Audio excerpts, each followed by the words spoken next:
ഇനിയിപ്പോ ഒരു എത്ര മാസം കൊണ്ടാണ് ഇത് കണ്ടുപിടിച്ച് ഒരു വിധം സോൾവ് ആക്കിയത്? ഈ ഒരു എയർ അഡ്ജസ്റ്റ് സ്ക്രൂവിന്റെ കാര്യം ഇപ്പൊ നിനക്കൊരു പേഴ്സണൽ അനുഭവമില്ലേ? അതൊന്ന് ഷെയർ ചെയ്യും. ഇതിന്റെ ബൈക്കിൽ എന്താണ് സംഭവിച്ചത്? ആ സ്പീഡിന്റെ നമ്പർ പറയാത്ത വേറെ ഒന്നുകൊണ്ടല്ല. സ്പീഡിന്റെ നമ്പേഴ്സ് പറഞ്ഞു കഴിഞ്ഞാൽ ഓരോരുത്തർ പോയി ഹൈവേ ചെക്കിങ് തുടങ്ങും. അവസാനം വലിയ പ്രശ്നങ്ങളിലോട്ടൊക്കെ പോകും. കേറില്ല ആ ഒരു പർട്ടിക്കുലർ സ്പീഡിന് മേലോട്ട് എന്തൊക്കെ ചെയ്ത് കഴിഞ്ഞാലും കേറില്ല. മാറ്റിയിട്ടാണ് സാധനത്തിന്റെ വില കൂട്ടുന്നത്. ഓക്കെ, സാധനം സെയിം ആണല്ലേ? സാധനം സെയിം ആണ്, പക്ഷെ എല്ലാ സാധനവും സെയിം അല്ല. കുറെ കാര്യങ്ങൾ കറക്റ്റ് അറിയാൻ നോക്കിയത് മനസ്സിലാവുള്ളൂ. ഈ ഒരു എയർ അഡ്ജസ്റ്റ് സ്ക്രൂവിന്റെ കാര്യം ഇപ്പൊ നിനക്കൊരു പേഴ്സണൽ അനുഭവമില്ലേ? അതൊന്ന് ഷെയർ ചെയ്യും. ഇതിന്റെ ബൈക്കിൽ എന്താണ് സംഭവിച്ചത്? എന്റെ ബൈക്കിന്റെ കേസ് ഞാനെന്റെ ഫ്രണ്ടും കൂടെ എന്റെ വണ്ടി ഓഫ് ബോഡി ക്ലീൻ ചെയ്തുകൊണ്ടിരിക്കുകയാണ്. അപ്പൊ എനിക്ക് ഒരു ആവശ്യം വന്നുകൊണ്ട് ഞാൻ ക്ലീൻ ചെയ്യാൻ കൊടുത്താൽ ഫുൾ അടക്കി ക്ലീൻ ചെയ്തു. അപ്പം ഞാൻ വിചാരിച്ച് അത് നോർമലായിട്ട് വെച്ചേക്കായിരിക്കും. എന്റെ വണ്ടിക്കും പവർ ഡ്രോപ്പ് വന്നായിരുന്നു. അത് പറയണ്ട, ഞങ്ങൾ ആ സ്പീഡിന്റെ നമ്പർ പറയാത്ത വേറെ ഒന്നുകൊണ്ടല്ല. സ്പീഡിന്റെ നമ്പേഴ്സ് പറഞ്ഞു കഴിഞ്ഞാൽ ഓരോരുത്തർ പോയി ഹൈവേ ചെക്കിങ് തുടങ്ങും. അവസാനം വലിയ പ്രശ്നങ്ങളിലോട്ടൊക്കെ പോകും. അതുകൊണ്ട് നിങ്ങൾ വണ്ടി ഓടിക്കുക, മാക്സിമം സേഫായിട്ട് ഓടിക്കുക. നമ്മുടെ ഈ കേരളത്തിലുള്ള റോഡിലൊന്നും ഒരു 120 മേലിലോ അല്ലെങ്കിൽ 100 മേലിലോ നമ്മൾ സേഫായിട്ട് എന്നുള്ള കാര്യം മനസ്സിലാക്കുക. അതുകൊണ്ട് ഇത് ടെസ്റ്റ് ചെയ്യാനൊന്നും പോകാതിരിക്കുക. നമുക്ക് അത്യാവശ്യം ഓടിക്കുമ്പോൾ നമുക്ക് അത് ത്രോട്ടിൽ പവർ ഇല്ലാന്ന് തോന്നിയാൽ ഉള്ള കാര്യമാണ് നിങ്ങൾ പറയുന്നത്. ഇപ്പൊ എനിക്ക് അതിനുശേഷം എനിക്ക് വണ്ടി കൈ വിട്ട് കഴിഞ്ഞാൽ കേറില്ല. ആ ഒരു പർട്ടിക്കുലർ സ്പീഡിന് മേലോട്ട് എന്തൊക്കെ ചെയ്ത് കഴിഞ്ഞാലും കേറില്ല. ഞാൻ ഓരോ ചെക്ക് ചെയ്ത് നോക്കി. ഞാൻ അത് മാറ്റുന്നു ഇത് മാറ്റുന്നു എല്ലാം. മീൻസ് ഫ്രണ്ടിന്റെ വണ്ടി എടുത്തുകൊണ്ട് വന്ന് അതിൽ നിന്ന് ഒട്ടുമിക്ക സാധനങ്ങൾ ഇളക്കി വെക്കുന്നു. പക്ഷെ BS6 വണ്ടിക്കകത്ത് എയർ സ്ക്രൂവിന്റെ റൊട്ടേഷൻ വ്യത്യാസമുണ്ട്. അതെടുത്ത് ഇതി വെച്ചിട്ട് വ്യത്യാസം ഉള്ളത് കൊണ്ട് കറക്റ്റ് കാണിക്കില്ല. ഞാൻ ഇതെല്ലാം നോക്കി എന്നിട്ട് OBD ഒക്കെ ഇട്ട് സ്കാൻ ചെയ്ത് നോക്കി, പൊല്യൂഷൻ ഒക്കെ എടുത്ത് നോക്കി, എല്ലാം കറക്റ്റാണ്. ലാസ്റ്റ് ഞാൻ ചുമ്മാ എങ്കിലും ജസ്റ്റ് ഒന്ന് ചെക്ക് ചെയ്ത് നോക്കിയപ്പോഴാണ് ഇതിന്റെ റൊട്ടേഷൻ മാറിയിരിക്കുന്നത് മനസ്സിലായത്. പിന്നെ ആ റൊട്ടേഷൻ അത് കറക്റ്റ് അഡ്ജസ്റ്റ് ചെയ്തെടുക്കാൻ ഭയങ്കര ബുദ്ധിമുട്ടാണ്. നമ്മൾ ജസ്റ്റ് ഓടിച്ചു നോക്കി അതിന്റെ ഇത്ര റൊട്ടേഷൻ ചെയ്ത് വെക്കുക. എന്നിട്ട് ഓരോ വണ്ടിയെ ബേസ് ചെയ്ത് മാനുഫാക്ചേഴ്സ് ആണ് അത് കറക്റ്റ് അറേഞ്ച് ചെയ്ത് കൊടുക്കുന്നത്. അപ്പൊ നമുക്ക് എല്ലാ വണ്ടിക്കും കോമൺ ആയിട്ട് ഇരിക്കണമെന്നില്ല. ഓരോ വണ്ടിക്ക് സക്ഷൻ ചെയ്യുന്ന നേരത്ത് എയർ അകത്തോട്ട് വരുന്നതിന്റെ ഫ്ലോയിൽ ചില വ്യത്യാസം വരും. അപ്പൊ അതിനെ കൺട്രോൾ ചെയ്താണ് ഇവർ വെച്ചേക്കുന്നത്. ഇപ്പൊ പുതിയ ത്രോട്ടിൽ കൂടി നമുക്ക് ഷോറൂമിൽ നിന്ന് മേടിക്കാൻ നേരത്ത് അത് ഒരു ഉദ്ദേശം കണക്കാണ് അവർ ചെയ്തു വിടുന്നത്. ഇതിന് കുറെ കണക്കും കാര്യങ്ങളൊക്കെ ഉണ്ട്. അപ്പൊ ചുമ്മാ എടുത്ത് വെച്ചാൽ നമുക്ക് ചെയ്യാനൊന്നും പറ്റില്ല. അപ്പം എനിക്ക് അങ്ങനെ തന്നെ എന്റെ വണ്ടിക്ക് പ്രശ്നമാണ്. ത്രോട്ടിൽ ബോഡിയിൽ ആ ടിപ്പ് അഡ്ജസ്റ്റ് ചെയ്തതിന്റെ പ്രശ്നമുണ്ട്.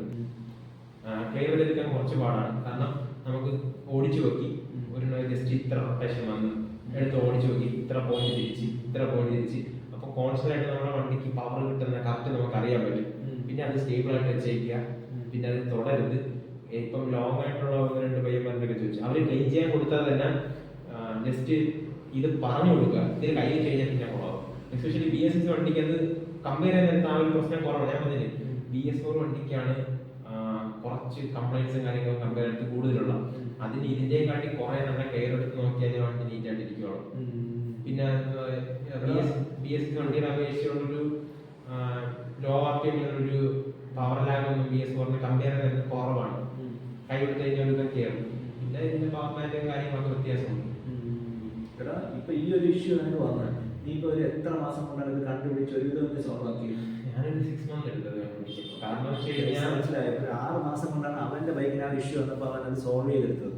അതുപോലെ നമുക്കൊരു വണ്ടിയുടെ ക്രാങ്ക് പോയി, നമുക്ക് ഈസി ആയിട്ട് റീപ്ലേസ് ചെയ്യാം. ഈ കുഞ്ഞു കംപ്ലൈന്റുകൾ ഇപ്പൊ ത്രോട്ടിൽ ബോഡിയുടെ ആ ഒരു സെറ്റിന്റെ അടുത്താണ് ഈ ഒരു സ്ക്രൂ ഇരിക്കുന്നത്. ഇപ്പൊ അത് ഞാൻ മാറ്റി പുതിയത് വെച്ചു. ഇത് ശരിയാണ്, മേടിക്കാൻ കിട്ടില്ല. ആ ഫുൾ സെറ്റ് കിട്ടൂല. അത് ത്രോട്ടിൽ ബോഡി ആയിട്ട് വരണം. അത് തന്നെടാ ഫുൾ സെറ്റ്. ഇപ്പൊ എത്ര റേറ്റ് വരും? 6,000-7,000. ഞാനത് വേറെ മാറ്റി വെച്ചു. അത് റെഡിയാവും. അത് ഞാൻ പറഞ്ഞില്ലേ, അതിന്റെ വാല്യൂ ബേസ് ചെയ്തിരിക്കും. അതിന്റെ റൊട്ടേഷൻ എത്രത്തോളമാണ് അതിന് ബേസ് ചെയ്താണ്. ബ്രാൻഡ് വാങ്ങിക്കുമ്പോൾ കറക്റ്റ് ആയിരിക്കും. അവര് ഒരുവിധം ആക്യുറേറ്റ് ആണ് ചെയ്തിട്ടുള്ളത്. കറക്റ്റ് ആക്യുറേറ്റ് ആയിരിക്കില്ല. പക്ഷെ ഈ ബൈക്ക് ഫാക്ടറിയിൽ ചെയ്യുമ്പോഴത്തേക്കും അവർ കറക്റ്റ് സെറ്റ് ആക്കി വിടുന്നത് ഫാക്ടറിയിൽ ചെയ്യുന്നത് ആ ഒരു പ്രൊഫഷൻ കിട്ടില്ല. അപ്പൊ അതാണ് ഒരു കാര്യം. നമ്മൾ ഫാക്ടറിയിൽ ചെയ്ത് കിട്ടുന്ന സെറ്റപ്പ് നമുക്കിപ്പോ ഞാൻ ഈ ത്രോട്ടിൽ ഫുൾ സെറ്റ് വേറെ റീസൺ നിങ്ങൾ കറക്റ്റ് കാര്യങ്ങളാണെങ്കിൽ S1000 മാനുഫാക്ചർ ചെയ്യുന്ന വീഡിയോ യൂട്യൂബിൽ ഒരുപാട് അവൈലബിൾ ആണ്. ഒരു വണ്ടി ചെയ്തിട്ട് അവർ ചെക്ക് ചെയ്ത് നോക്കുന്ന കറക്റ്റ് അറിയാൻ പറ്റും. അത്രത്തോളം ഡീപ്പായിട്ടൊന്നും ഈ വണ്ടികളൊന്നും ചെയ്യുന്നില്ല. എന്നാൽ പോലും സ്റ്റിൽ അവരത് നോക്കിയിട്ടാണ് ചെയ്യുന്നത്. ഒരു വണ്ടിക്കകത്ത് ഒരു പാർട്സ് വെച്ചിട്ട് അതെല്ലാം ചെക്ക് ചെയ്തിട്ടാണ് അവർ സെറ്റ് ചെയ്ത് വിടുന്നത്. അപ്പം എന്തെന്ന് പറയാ നമ്മള് വേറൊരു പാർട്സ് പെട്ടെന്ന് നമ്മൾ മേടിച്ച് വെച്ചാലും അത് ആ രീതിയിൽ കറക്റ്റ് സെറ്റ് ചെയ്ത് വെക്കണം. ഇപ്പൊ ചെയ്ത എക്സ്പീരിയൻസ് ഉള്ളവർക്ക് അറിയാം ഇങ്ങനെ ഒരു പ്രശ്നം വരുന്നുണ്ട്, അപ്പൊ ഈ രീതിയിൽ ചെയ്ത് കൊടുക്കണം. അപ്പൊ അവർക്ക് ഈ മിക്കുള്ള വർക്ക്ഷോപ്പിലവർക്ക് അവർക്ക് ഇങ്ങനെ ഓടിച്ചു നോക്കാൻ പറ്റാത്തത് കൊണ്ട് അവർ ഉദ്ദേശം വെച്ചിട്ട് കസ്റ്റമറൊക്കെ പറയും ഇങ്ങനെ ചെയ്ത് വെച്ചേക്കാണ്, അപ്പൊ ഓടിച്ചിട്ട് ചെക്ക് ചെയ്ത് നോക്കിയിട്ട് പറയണം അടുത്ത രീതിയിലോട്ട് ചെയ്ത് തരാം. അങ്ങനെയൊക്കെ കണ്ടുപിടിക്കാൻ പറ്റുള്ളൂ. ഇപ്പൊ ഞാൻ എന്റെ ബൈക്ക് സ്വന്തം വണ്ടി ആയിട്ട് ഞാൻ അത് ഈസി ആയിട്ട് ഞാൻ ഹാൻഡിൽ ചെയ്തത് ക്ലിയർ ചെയ്തിട്ടുണ്ട്. കാരണം ഇവൻ ഈ ചെയ്ത കാര്യം ഞാൻ അറിയുന്നില്ല, അതുകൊണ്ടാണ് ഞാൻ ഇത്രയും ഡിലേ എടുത്തത്. ഇപ്പം വേറൊരു വണ്ടി വർക്കിന് വരാൻ നേരത്ത് നമ്മൾ ഇതൊക്കെ നോക്കും, മറ്റൊരാൾ പണിഞ്ഞല്ലേ ഇപ്പൊ ഇങ്ങനെയൊക്കെ ചെയ്തിട്ടുണ്ടോ എന്ന് അറിയാൻ വേണ്ടി ഫുള്ള് നോക്കും. അപ്പൊ എന്റെ സ്വന്തം വണ്ടി ഞാൻ അധികം അങ്ങനെ ആരും ഇപ്പൊ എനിക്ക് ഒരു ആവശ്യം വന്നുകൊണ്ട് ജസ്റ്റ് ക്ലീൻ ചെയ്യാൻ വേണ്ടി കൊടുത്താൽ ഇത് ഇടയ്ക്ക് ക്ലീൻ ചെയ്യുമെന്ന് ഞാൻ പ്രതീക്ഷിച്ചില്ല. അങ്ങനെയാണ് എനിക്ക് പണി കിട്ടിയത്. കാരണം ഞാൻ യൂഷ്വലി ക്ലീൻ ചെയ്ത് വെച്ചിട്ടുണ്ട്, ക്ലീൻ ചെയ്തിട്ടാണ് വെച്ചിട്ടുണ്ട്, ഞാൻ ഫിറ്റ് ചെയ്തു. അതിനുശേഷം എനിക്ക് പ്രശ്നം നടക്കും. കാരണം ഇപ്പം വേറെ വണ്ടി വരികയാണെന്നുണ്ടെങ്കിൽ നമ്മൾ ഇതെല്ലാം നോക്കും. എന്റെ വണ്ടിക്കകത്ത് ഇങ്ങനെ ഒരു സംഭവം നടന്ന കേസ് ഞാൻ അറിഞ്ഞിട്ടില്ല, അതാണ് എനിക്ക് ഇത്രയും ഡിലേ ആയത്.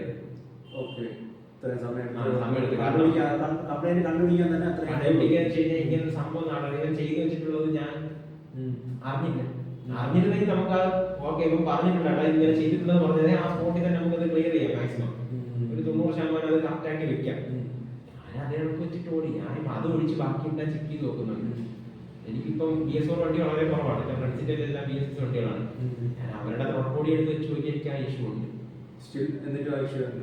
ഞാൻ അങ്ങനെ സെറ്റ് ചെയ്തതിനു ശേഷമാണ് എനിക്ക് മനസ്സിലായത് ഇവ ഇത് കയ്യിൽ ഇത് പണിഞ്ഞ കേസ്. ഞാൻ ചോദിച്ചാൽ പറഞ്ഞു ഓടെ ഇറക്കി ക്ലീൻ ചെയ്തു. പിന്നീട് എന്തായാലും എനിക്ക് ആ ഇഷ്യൂ സോൾട്ട് ഔട്ടായി. നീ ഇപ്പൊ കുറച്ചു നേരം മുന്നേ പറഞ്ഞ RPM കയറുന്നുണ്ട്, സ്പീഡ് കയറുന്നില്ല, അതിന്റെ കംപ്ലൈന്റ് ചെയ്തിട്ട് കണ്ടുപിടിച്ചില്ല, നോക്കണം. അത് പല കാരണങ്ങൾ കൊണ്ടുവരാം. ഇപ്പം ചിലപ്പം ചെറിയ ഇങ്ങനത്തെ കംപ്ലൈന്റ് ഒക്കെ ആക്ച്വലി ചെറുതാണ്. ഈ കുഞ്ഞ് കംപ്ലൈന്റ് കണ്ടുപിടിക്കാനാണ് നമുക്ക് നല്ല ടൈം എടുക്കുന്നത്. നമുക്കിപ്പോൾ മേ ബി എന്താ പറയാം ഹെഡ് വർക്ക് ഒക്കെ ആണെങ്കിൽ നമുക്ക് സ്പീഡായിട്ട് ചെയ്ത് വിടാൻ പറ്റും. ഈ കുഞ്ഞു കുഞ്ഞു കംപ്ലൈന്റ് കാര്യങ്ങളൊക്കെ നല്ല പാടാണ്. ഞാനൊരു ഇന്നലെ ഫേസ് ചെയ്തൊരു പ്രശ്നമാണ്. ഇതെനിക്ക് മുന്നേ അറിയാമായിരുന്നു, പക്ഷെ ഇപ്പൊ എന്റെ ഷെഡിൽ ഓൾമോസ്റ്റ് ഒരു 8ഓളം എൻജിൻസ് പൊളിച്ചിട്ടുണ്ട്. അപ്പൊ അതിൻ്റെ അകത്ത് നിന്ന് ഞാൻ BS4 BS6 ജസ്റ്റ് ഒരു വീഡിയോ എടുത്ത് വെച്ചിട്ടുണ്ട്, നിനക്ക് തരാം, നീ അതൊന്ന് ഇതിൽ ആഡ് ചെയ്തിരുന്നത്. അപ്പം ആ പാർട്സിന്റെ ഡിഫറൻസ് ഒക്കെ അവർക്ക് മനസ്സിലാവും. ഇത് R15 V3 ആണ്. അപ്പം ഇത് BS4 വണ്ടിയാണ്. അപ്പം ഇതിന്റെ ഒരു പ്രത്യേകത എന്ന് പറയുന്നത് BS6 എല്ലാ പാർട്സും മാറ്റി നമുക്ക് ഇതിൽ ഇടാൻ പറ്റത്തില്ല. അതൊരു എക്സാമ്പിൾ തന്നെയാണ്. ഇതാണ് എൻ്റെ ഡീകംപ്രഷൻ ലിവറിന്റെ പിന്ന്. അപ്പം ഇത് ഒന്ന് BS4 ഒന്ന് BS6 ആണ്. ഈ രണ്ട് കട്ടിങ്ങിന്റെ വ്യത്യാസം നോക്കുമ്പോൾ തന്നെ അറിയാം. ഇത് നോക്കുമ്പോൾ തന്നെ അറിയാൻ പറ്റും. ഇപ്പം നമ്മൾ ഷോറൂമിൽ ചെന്ന് സ്പെയർ എടുക്കാത്ത അവർ പറയും ഇല്ല സൂട്ടാവും സെയിം ആണെന്ന് പറയും. ചെയ്യരുത്. സ്റ്റാർട്ട് ചെയ്ത് കഴിഞ്ഞാൽ സെൽഫ് അടിക്കാത്ത ടിക്ക് എന്ന് പറയുന്ന സൗണ്ട് കേൾക്കും. അപ്പം ഇത് മാറിപ്പോകുന്നതിൻ്റെ പ്രശ്നമാണ്. ഇപ്പം ക്യാം ഷാഫ്റ്റ് മാറ്റിയാൽ പോലും നല്ലത്. ക്യാം ഷാഫ്റ്റ് മാറ്റിയാൽ പോലും BS4 എന്നെ പറഞ്ഞ് പാർട്ട് നമ്പറുള്ള മേടിക്കുക. BS4 2 പിന്ന് ഇവിടെ വരും. സൂം ചെയ്ത് ക്യാം ഷാഫ്റ്റ് വാങ്ങിക്കാൻ നേരത്ത് BS4 പറഞ്ഞ് മേടിക്കുക. BS6 മാറ്റിയിടരുത്. അതിൻ്റെ വീല് ഉൾപ്പെടെ ആയാൽ പോലും BS4 2 പിന്നും ഇവിടെ വരും. BS6 ഒരു പിന്നും ഈ ഹോളിൽ നിന്ന് ഒരു കോളർ ഒബ്ജക്റ്റ് ചെയ്താണ് വരുന്നത്. അപ്പം പാർട്സ് എല്ലാം മേടിക്കാൻ നേരത്ത് കറക്റ്റ് കാറ്റലോഗ് നോക്കി അതിന്റെ തന്നെ മേടിക്കുക.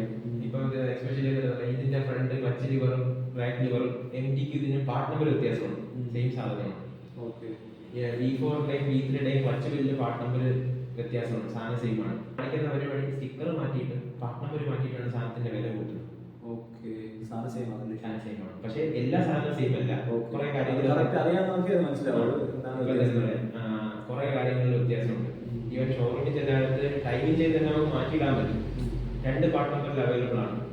അപ്പൊ അവര് തന്നെ മാറ്റി തന്നെ ഇട്ട് കിടന്നാൽ ഓടും.